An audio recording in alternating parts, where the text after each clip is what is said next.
국립아시아문화전당이 오는 9월 완전 개관하지 못하고 상당 기간 동안 단계적으로 콘텐츠를 채우게 될 것으로 보입니다. 당대표 예비 경선을 통과한 이인영 후보가 광주를, 문재인 후보가 전북을 찾는 등 첫 공략 지역은 호남이었습니다. 이인영 의원이 세대 교체를 위해 광주가 도와달라고 호소했습니다. 이인영 의원 얘기 직접 들어보겠습니다. 한류 열풍을 타고 중국에서는 한국 따라 하기가 한창이지만 지리적으로 중국과 가장 가까운 광주와 전남 지역이 직접적인 효과로 받아들이지 못하고 있습니다. 여러분 안녕하십니까? 새정치민주연합의 당권 경쟁이 본격화했습니다. 예비 경선이 끝나자마자 후보들이 표심 공략에 들어갔는데 특히 호남을 전략 지역으로 선택했습니다. 정용욱 기자입니다. 3자 대결로 치러지는 새정치민주연합의 당대표 경선에서 본선 첫 일정으로 가장 먼저 광주를 찾은 건 전대협 의장 출신인 이인영 후보였습니다.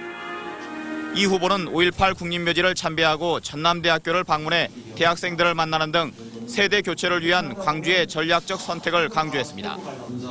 이번 당권 경쟁은 지역주의나 계파주의의 낡은 질서와 새로운 질서의 대결이라며 박지원, 문재인 후보를 겨냥하기도 했습니다. 광주가 결단해서 이 새정치민주연합 안에서 불고 있는 정당혁명의 불길에 힘을 보태주십시오.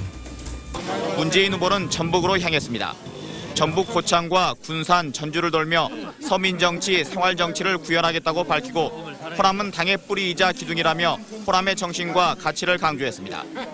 우리 호남이 아주 귀중하게 생각하는 어떤 정신이나 가치들을 우리 정치에서 반드시 실현시킬 수 있도록 그렇게 노력을 하겠습니다. 본선 후보 등록을 마치고 첫날 일정을 서울에 집중한 박지원 후보도 조만간 호남 지지세 결집에 나설 계획입니다. 예비 경선을 통과한 후보자들은 다음 달 1일까지 전국을 돌며 합동연설회를 갖습니다. 광주 전남 지역의 합동연설회는 오는 18일에 열립니다. 당대표를 선출하는 다음 달 8일 전당대회를 앞두고 본선 시작과 함께 후보들의 호남 공략이 본격화됐습니다. MBC 뉴스 정용욱입니다. 오늘 광주에 온 이인영 후보가 지금 스튜디오에 나와 있습니다. 안녕하십니까? 네, 안녕하십니까? 네. 컷오프 통과하자마자 바로 광주로 달려오셨어요. 네. 전략적인 이유가 있겠죠? 전략적인 이유라기보다는 네. 제 마음속에서 광주의 소리를 듣고 싶었습니다. 네. 광주 시민에게, 호남인에게 다시 우리 역사가 대한민국이 어디로 가야 되는지 길을 묻고 싶었습니다. 네. 늘 광주는 어려운 독재 시절에 김대중 대통령의 손을 잡고 반독재 민주화의 길을 열어주셨고 또 노무현 대통령의 손을 잡고 우리가 지역주의 장벽을 뛰어넘을 수 있는 전략적 선택을 해주셨습니다. 네. 오늘 다시 세대 교체가 필요한 이 시점 광주 시민은 또 호남인은 어떤 선택을 하실 건지 여쭙고자 왔습니다. 네. 말씀하신 거 보니까 전략적 선택. 이번에는 이인영을 선택해서 세대를 뛰어넘자. 오늘 트위터에도 이렇게 쓰셨던데 네. 그런 의미인가요? 네. 지금은 이인영과 함께 제가 부족하지만 네. 새로운 시대의 문을 열어주십시오. 이런 뜻입니다. 변해야 한다. 이대로는 안 된다. 지금 이 시점이 우리가 마땅히 변해야 할 시점이라면 함께 낡은 질서의 틀을 부수고 새로운 질서를 세우는 미래로 향해 나가야 한다. 네. 이런 취지입니다. 이른바 세대 교체론을 들고 나오신 건데 지금의 리더십 혹은 다른 두 후보의 리더십으로는 안 된다고 보시는 거죠? 불행하게도 그 두 분은 분열의 당사자의 대표가 되셨습니다. 네. 우리 당은 친노, 비노의 대결 구도가 너무 심해졌고 거기에 새정치, 민주, 우리 스스로가 극복했다고 생각했던 지역 할거 구도 역시 등장하고 있습니다. 그 두 분이 당사자가 되고 또 두 분이 과거 세력의 대표성을 가지고 있는 이상 우리 당은 희망이 없다. 네. 이제는 새로운 선택을 해주셔야 한다. 거기엔 이인영이 적임자다 이렇게 생각했습니다. 네. 그럼 적임자가 당대표 되려면 1등도 하셔야 할 텐데 네. 다른 두 후보를 이길 만한 어떤 보관을 갖고 계십니까? 지금 우리는 강한 야당이 되어야 합니다. 네. 또 통합 정당이 되어야 합니다. 그리고 이기는 정당이 되어야 합니다. 그러나 지금 이 시점 세대 교체보다 더 강력한 야당을 만들 방법이 없습니다. 네. 또 세대 교체보다 더 확실하게 통합을 이룰 수 있는 방법이 없습니다. 또 세대 교체보다 더 강력하고 확실하게 이기는 정당을 만들 방법이 없습니다. 네. 저는 그 세대 교체의 길을 가겠습니다. 그리고 이 세대 교체의 길을 통해서 강력한 야당 또 이기는 정당 그리고 단결하고 통합하는 정당을 만들고자 합니다. 네. 그럴 일은 없겠습니다만은 행여 경선을 완주하지 않고 뭐 다른 후보하고 단일화할 가능성은 없습니까? 저로서는 없습니다. 예. 그 두 분이 저로 단일화해 주신다면 그건 기쁘게 받겠습니다. 끝으로 당대표에 당선되신다면 지금 새정치민주연합 어떤 정당으로 만들고 싶습니까? 새정치민주연합은 과거 민주당 시절의 영광, 명예 이것을 회복해야 합니다. 그것은 우리 국민이 새정치민주연합은 민주당은 중산층과 서민의 정당이다. 이렇게 믿었던 그 영광이고 명예입니다. 네. 우리는 다시 서민과 중산층의 벗으로, 친구로, 희망으로 되돌아갈 수 있도록 해야 합니다. 그 길을 제가 안내하겠습니다. 네, 선전 기대하겠습니다. 감사합니다. 오는 9월에 문을 여는 국립아시아문화전당이 온전한 모습으로 개관하기는 어렵게 됐습니다. 콘텐츠는 단계적으로 채워지고 일부는 수정될 걸로 보입니다. 박수인 기자입니다. 9달 앞으로 다가온 국립아시아문화전당 개관 준비가 운영 주체를 규정한 특별법 개정안 때문에 발목을 잡혔습니다. 새누리당의 방해로 관련 법안이 국회 상임위에 묶이는 바람에 전당을 운영할 주체가 아직도 결정되지 않고 있습니다. 전당의 콘텐츠를 채우고 정상적으로 개관하기 위해서는 적어도 600명 규모의 인력이 필요합니다. 하지만 운영 조직이 아직 없어서 콘텐츠 개발을 맡고 있는 아시아문화개발원이 기간제 직원을 포함한 200여 명의 인력으로 개관을 준비하고 있습니다. 비정규 직원들의 이직마저 심해서 개관 콘텐츠 준비가 목표한 대로 진척되기 어려운 상황입니다. 문화부는 이에 따라 문화예술 전문가들로 평가단을 구성해 지난 6일부터 문화전당 시설과 콘텐츠 전반에 걸쳐 개관 준비 상황 점검에 나섰습니다.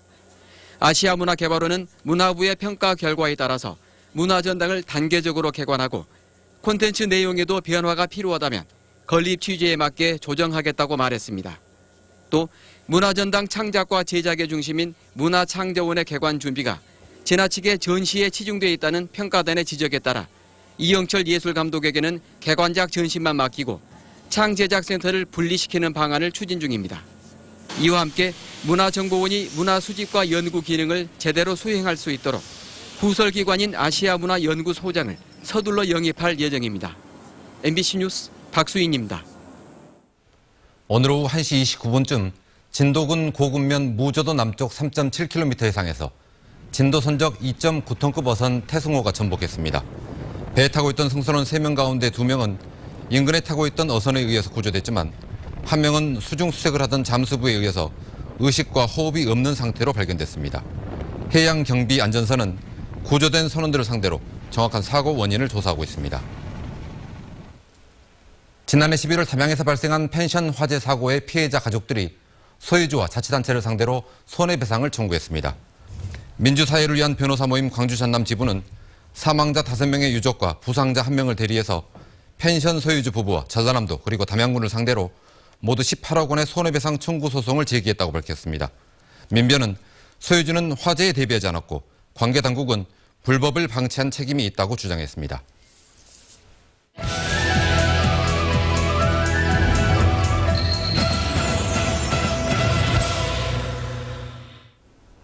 한류 열풍을 타고 요즘 중국에서는 한국 따라 하기가 한창입니다.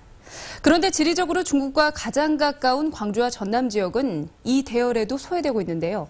무엇이 문제인지 방법은 없는지 중국 현지에서 해법을 찾아봤습니다. 이재용 기자입니다.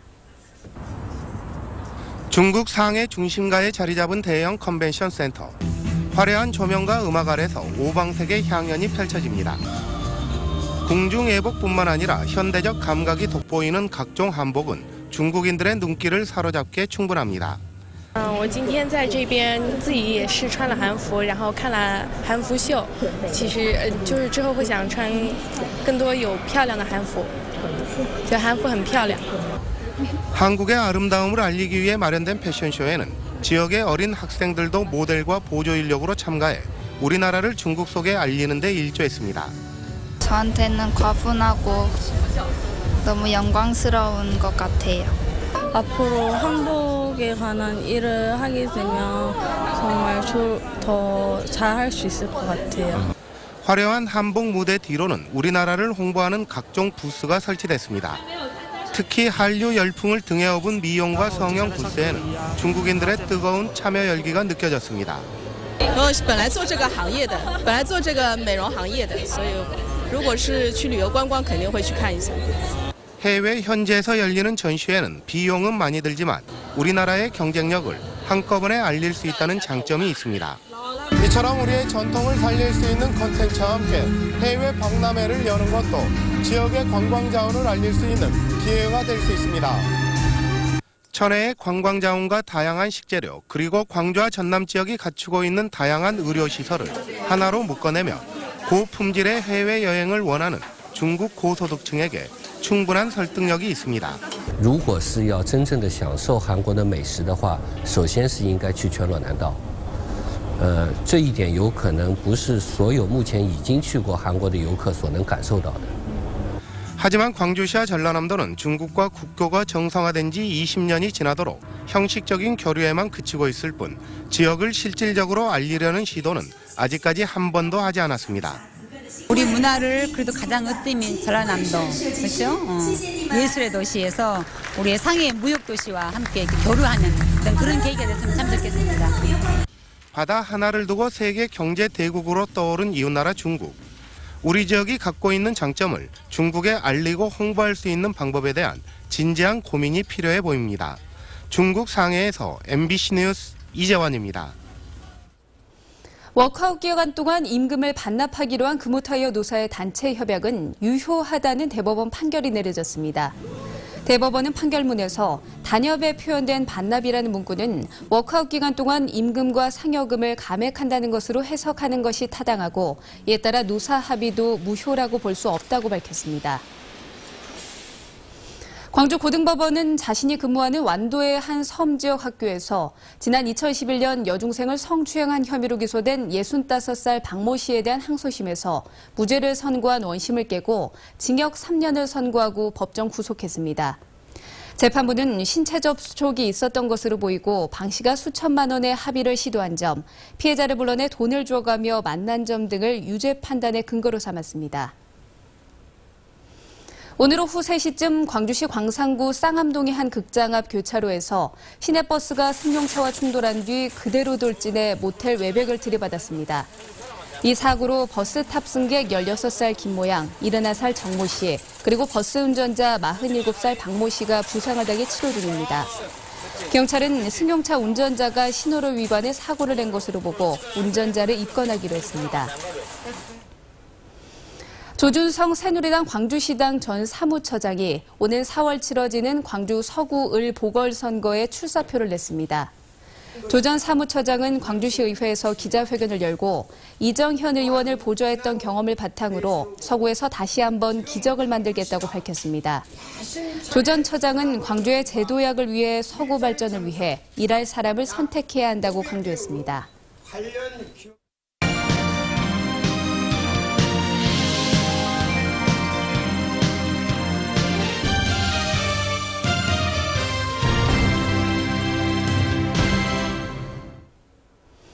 광주 지역에서 인플루엔자 바이러스가 처음으로 검출되고 노로바이러스 환자가 급증하고 있어 건강관리에 주의가 요구됩니다. 광주시 보건환경연구원은 매주 진행되는 호흡기 질환자 표본검사에서 10대 여학생의 호흡기 검체로부터 독감을 일으키는 인플루엔자 바이러스가 올겨울 처음으로 발견됐다고 밝혔습니다. 시 보건환경연구원은 또 이달 초 병원을 방문한 설사 환자의 가검물을 분석한 결과 노로바이러스 검출이 66.7%로 나타나 한 달 사이 2배 이상 증가했다며 개인 위생 관리에 신경 써달라고 당부했습니다. 코트라가 지역 기업들의 세계 시장 진출을 위한 전략 설명회를 열었습니다. 오늘 광주 김대중 컨벤션 센터에서 열린 전략 설명회에서 코트라는 미국과 유럽, 중국, 아시아, 아프리카 등 주요 권역별 경제 전망과 함께 지역 기업들의 진출 전략도 제시했습니다. 지난해 벼 이삭 도열병 피해가 심각했던 나주 지역 농가들에게 재해 복구비가 지급됐습니다. 나주시는 벼 이삭 도열병 피해를 본 500여 농가에 재해 복구비 5억 원을 지급했고 제대로 여물지 않은 피해 벼 2,300포대를 사들였다고 밝혔습니다. 벼 병해충이 농업재해로 인정된 것은 이번이 처음인 것으로 전해졌습니다. 서울고등법원은 불법 후원금을 받은 혐의 등으로 기소된 오병윤 전 의원에 대한 항소심에서 징역 8월에 집행유예 2년 그리고 벌금 300만 원을 선고했습니다. 재판부는 민주노동당 사무총장으로서 불법 후원금을 받은 혐의에 대해 벌금 300만 원을 선고함과 동시에 전교조와 공무원 노조원들의 명부가 담긴 하드디스크를 빼돌린 혐의에 대해서도 1심과 달리 유죄를 인정했고 이에 따라 형량도 1심 때 벌금 500만 원보다 높아졌습니다. 광주시와 광산구 사이에 벌어진 인사 갈등에 대해 자치권 보장과 자율성 강화의 계기가 돼야 한다는 주장이 나왔습니다.